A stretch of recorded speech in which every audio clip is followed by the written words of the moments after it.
Assalamualaikum warahmatullahi wabarakatuh.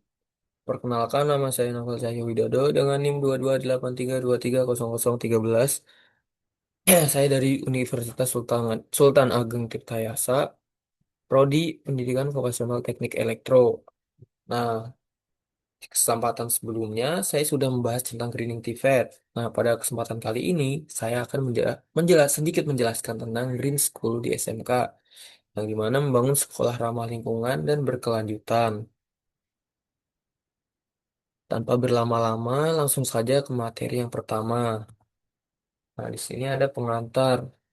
Di tengah tantangan perubahan iklim dan krisis lingkungan, sekolah memiliki peran penting sebagai agen perubahan. Konsep Green School atau sekolah hijau bukan hanya tentang penanaman pohon, tapi bagaimana sekolah secara menyeluruh mengintegrasikan nilai-nilai kepedulian lingkungan ke dalam pembelajaran, perilaku, dan infrastruktur.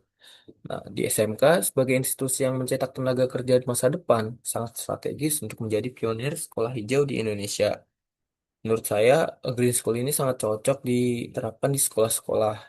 Next, di materi yang kedua, nah, apa itu Green School?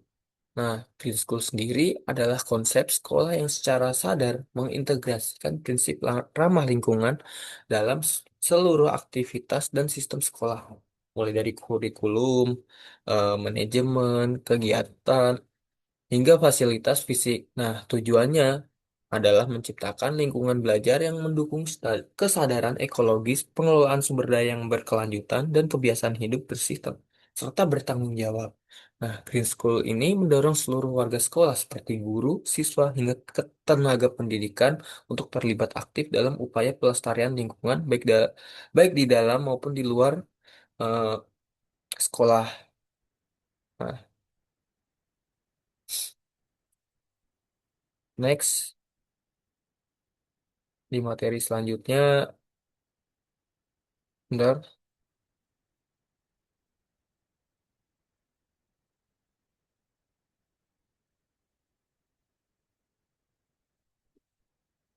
Nah, di sini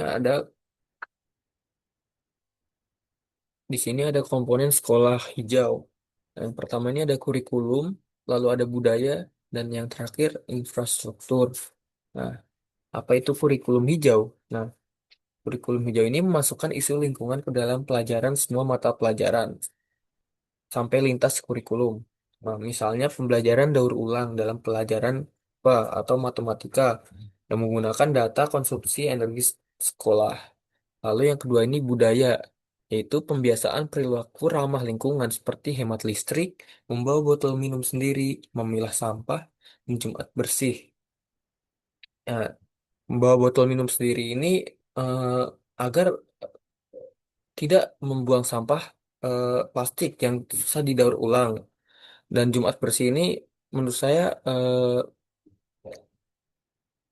bagus dilaksanakan karena dalam seminggu sekali, jika melaksanakan kegiatan Jumat bersih ini, selain kegiatan positif, juga dapat membersihkan sekolah, yang dimana juga melalui kegiatan ekstrakurikuler seperti bank sampah, kelompok tani sekolah, atau klub pecinta lingkungan. Dan yang terakhir, infrastruktur. Nah, fasilitas sekolah mendukung penghematan energi dan pengelolaan sumber daya.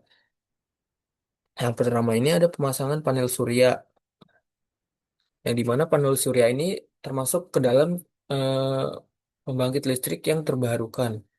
Lalu sistem pengelolaan air hujan.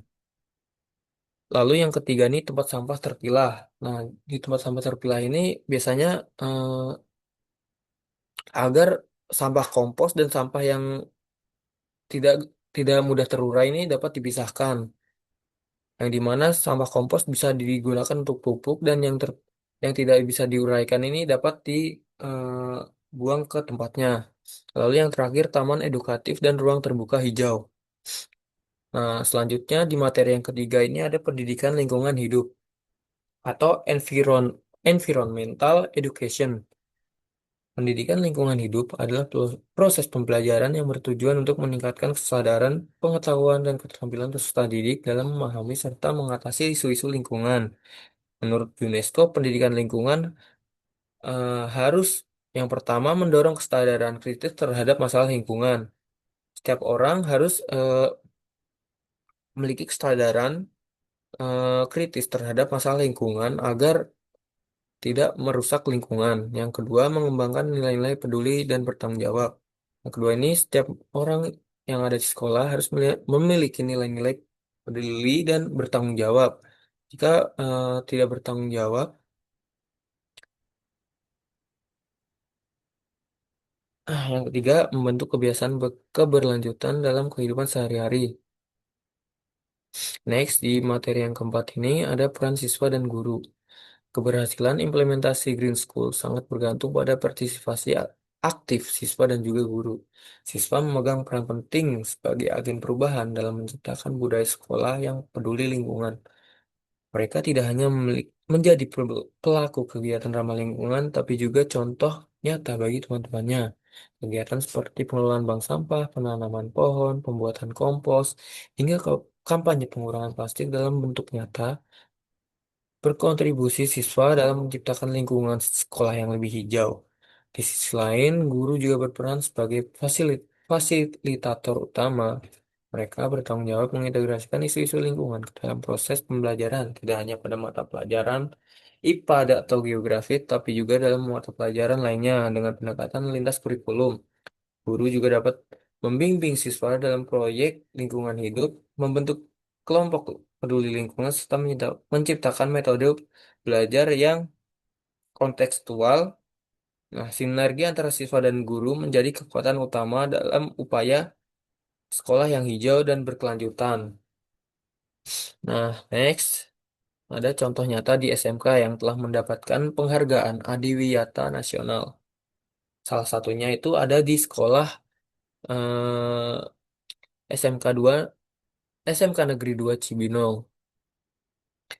Nah, di SMK ini Green Schools sudah diimplementasikan. Dapat dilihat di SMK Negeri 2 Cibinong ini Kabupaten Bogor yang berhasil meraih penghargaan Adiwiyata Nasional dari Kementerian Lingkungan Hidup dan Kehutanan atau KLHK. Sekolah ini menunjukkan komitmen kuat dalam menerapkan pendidikan lingkungan hidup secara menyeluruh. Mereka memiliki kebun sekolah berbasis hidroponik, sistem pengelolaan sampah organik menjadi kompos, serta ruang terbuka hijau yang dikelola bersama siswa. Selain itu, kurikulum sekolah juga menyesuaikan agar mendukung proyek-proyek lingkungan seperti pembelajaran berbasis proyek daur ulang dan efisiensi energi. Nah, kegiatan tersebut diperkuat dengan dukungan dari komunitas lokal dan dinas lingkungan hidup yang membantu menyediakan pelatihan serta sarana pendukung. Penghargaan Adiwiyata ini diraih menjadi bukti nyata bahwa kesungguhan dan keterlibatan semua pihak SMK mampu menjadi pelopor yang berdampak langsung terhadap masyarakat sekitar. Nah, di materi yang selanjutnya ini ada tantangan dalam penerapan Green School. Nah, meskipun Green School membawa banyak manfaat, penerapannya masih menghadapi berbagai tantangan, seperti kesadaran lingkungan di kalangan siswa dan guru seringkali masih rendah dan isi lingkungan belum dianggap penting dari pendidikan. Selain itu, keterbatasan dana dan fasilitas seperti panel surya atau taman edukasi juga menjadi hambatan. Nah, kurangnya pelatihan guru untuk mengajarkan materi lingkungan menambahkan tantangan tersebut. Namun, di balik tantangan juga terdapat solusi. Nah, solusi tetap ada edukasi rutin, kolaborasi dengan pemerintah atau mitra eksternal, serta aksi sederhana seperti memilah sampah dan hemat energi dapat menjadi langkah awal menuju perubahan besar di sekolah.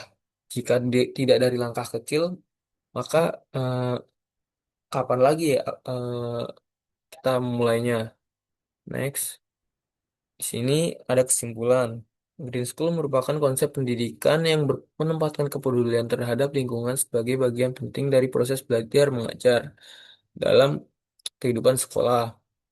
Melalui integrasi kurikulum hijau, budaya peduli lingkungan, serta infrastruktur yang ramah lingkungan, SMK dapat menciptakan lingkungan belajar yang mendidik siswa menjadi individu yang bertanggung jawab terhadap alam dan sekitarnya. Peran aktif siswa dan guru sangat menentukan keberhasilan Green School.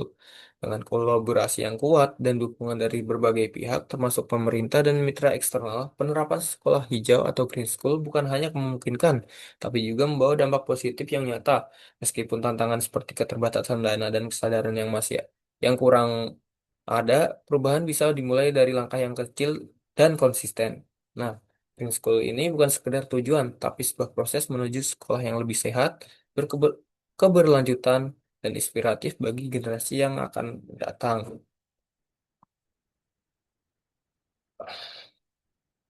Materi yang saya jelaskan sudah saya baca semua, sudah saya paparkan.